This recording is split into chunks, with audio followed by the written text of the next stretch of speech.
All right, so this is going to be a new series on my channel, and it's going to be the story of the medal.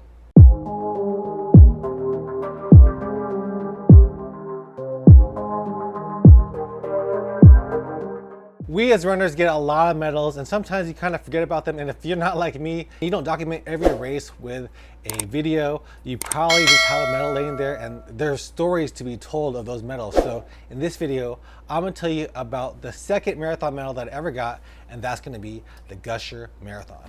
So it's right here. This is the medal right here.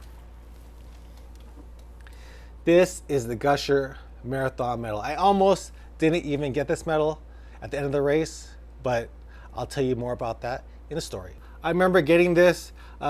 Like I said, I almost didn't pick it up. This is a race that was held in Beaumont, Texas on May 1st. Beaumont is my hometown. This is where I run many miles. I was excited to run this race because this was going to be the first big race in my hometown, and it was going to be a marathon. And I had already run the Houston Marathon in January, and this was held in May. May in Texas is hot. So this race was going to be a hot race. And I remember going to the race excited because I had just finished the Houston Marathon and I was ready to run another good race, hoping to get a better time. In Houston, I got a 4:58 exactly, so I wanted to beat that time. And that's what I set out to do. So I remember starting the race and it was great. There was a lot of people there. The half marathons and marathons started together. So we ran that race. And I think it might have been the first loop where we actually missed a turn. So we were supposed to actually turn and go through the university, but what we ended up doing was going straight through into downtown, into the highway. And I remember looking at the mile markers and my watch was not lining up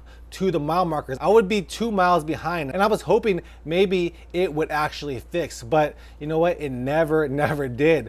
The mile markers were off, and it was really a confusing point during the race because everybody was wondering why everything was so off.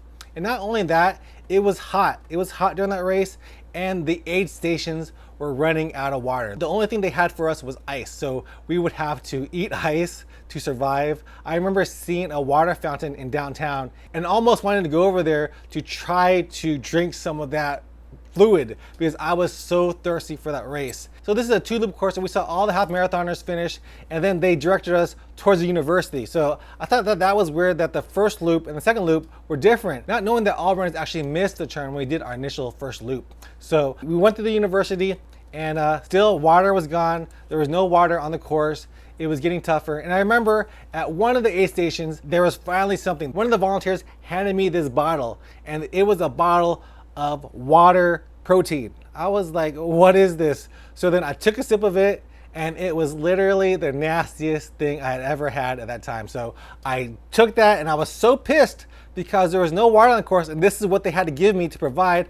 I threw that water on the ground. You know, probably shouldn't have done that. Probably should have picked it up. Not great. Don't litter. Don't litter. But at that moment, I was so pissed that there was no water on the course, and the only thing that they had to provide me with was this protein water that was junk. It was trash. So anyways, we go on, and the mile markers are all off. They're about 2 miles off. At this point, it's only the marathoners on the course, so it's pretty much, you know, you're running by yourself. Every once in a while, you'll meet people on the course. I do remember meeting some marathoners on the course, and I had asked them, I was like, how many marathons did you run? And they're like, well, let me ask you first, how many marathons have you run? And I told them that this was my second marathon ever, and then I asked them how many marathons they had run, and I think their number was 500 plus. These guys were crazy marathoners. It's actually Steve, I forget his last name, but Steve is the creator of the 50 Marathons Club. He ran a million races. So I thought to myself, that was pretty cool. And then we went on and ran, but you know, I was really struggling because when the mile markers aren't matching up to what your watch says, and then there's no water on the course, man, things were getting tough. I was walking, I was struggling, and then finally, I see the finish line. And I remember the finish line and looking down at my watch, and they're trying to put a medal over my head, and I see that my watch says I have 24 miles, and I'm like, that's not a marathon, you know. 26.2 is a marathon. So what I did, I actually ran past them and I said I didn't want the medal right now because I was going to finish 26.2 miles. I wasn't going to take a medal for doing 24. I think I was already at 4 hours and 54 minutes, something like that. but I still had like 2.5, 3 miles to go. So at that point, I knew that if I ran around the university, Lamar University, that I would get my 26.2 miles. So that's what I did. Everybody was finishing. I think most people that day actually ran 24 miles because I was literally running alone at that point. There was nobody on the course. The race directors actually came up to me in their car and told me that I should, get in the car maybe. At that point, I had lost a lot of the momentum because when you think you're done and you have 3 more miles to go, and I'm an inexperienced marathoner, those last 3 miles were tough. So I was walking. It was hot already. It was already midday, so the sun was shining on us. Again, there's no water. I remember pushing through those miles, thinking that I'm gonna get my miles to get my medal. And there was nobody out there on the course anymore. And I got to the 26.2 miles and I finally did accept that medal. And this is the medal I got, the Gusher Marathon medal. So yeah, that's the story of this medal. Would you guys accept a medal if you guys only ran 24 miles? I'm pretty sure a lot of people did that day, but for me, I ran 26.2 miles at the Gusher Marathon, and this is the medal I got. So this is the story of that medal. Hope you guys enjoyed it. If you guys did, give me a like, subscribe to my channel, and I'll see you guys next time. Peace out.